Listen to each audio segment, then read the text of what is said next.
Well, Casper, welcome to Paris. It's the start of the season where the muscles start creaking a bit, isn't it?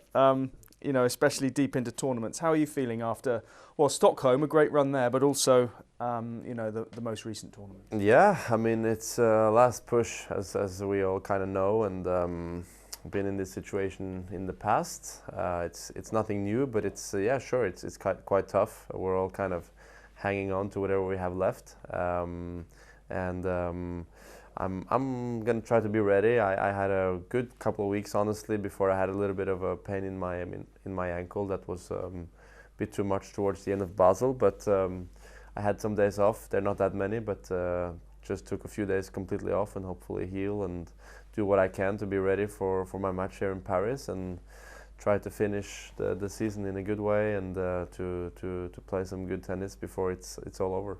And when you're in the mix for Turin, as you are, is it a tricky balance between the competitive spirit burning bright and a bit of self-preservation? Yeah, sure. I mean, we can only feel our body ourselves and how we feel, but you're giving a little extra, and I think in light of what happened also about a week ago in Stockholm with Holger's horrible injury, I think maybe players were a bit extra cautious. It's allowed to push yourself hard, but maybe there's a limit to where it goes for risking really, really bad injuries. So, I mean, we listen to our bodies all the year, but especially now towards the end. Of course, you're trying to push and finish in a strong way, but there's also a new season coming next year, and you'd like to be ready for that one. So there's a little bit of balance there, as you said, between how far you really want to push it and what you can take when it comes to pain or injury struggles. I know when the tournaments are coming thick and fast, it's difficult to not think just about the here and now, but when you do take a step back and look at the year as a whole, there is a big tick in the middle of the year, around April, May, isn't there? That first Masters. How do you reflect on that? And now at the end of the year, sitting at the last Masters of the year, how big does that feel? Yeah, it was incredible. I mean, something that was the goal going into the year was to win the Masters 1000, and of course I had other goals that I maybe didn't achieve, but it's okay. I mean, you win some, you lose some, and that was a huge win and huge goal for me to tick off, and something I will remember for probably forever. And hopefully it's one of more to come. But after I wasn't able to continue and put myself in another, let's say, final or a deep position in the Masters thousands. But I had a pretty good, decent kind of fall after the US Open now, and playing some good tennis, few injuries, hiccups here and there. But like I said, this is the last really big tournament of the year, except for Turin, of course. And with a great result here, you never know, you might put yourself in the mix. So that's kind of why you're here and why I'm here, and trying to sneak in and find a way to do a really good week here in Paris would be incredible finish to the year.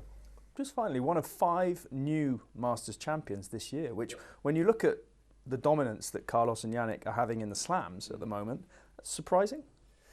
Maybe a bit, yeah. I mean, it's kind of fortunate for me in Madrid. They were both absent from the tournament, so that leads to the other chances for other players.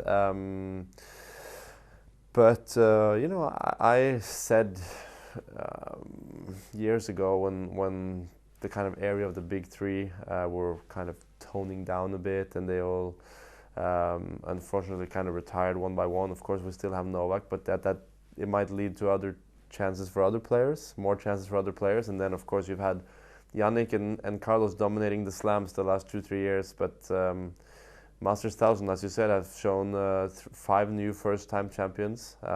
It's Jack, Mensik, myself, Valentin, and Ben. Yeah, there you go. I named them all.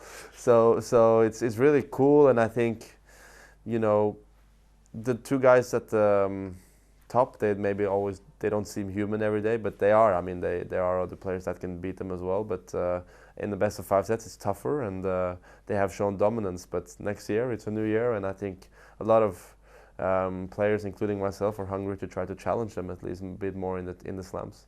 Just finally on that, 1 or 2 word answer, top of the wish list for 26? To make Turin. Yeah.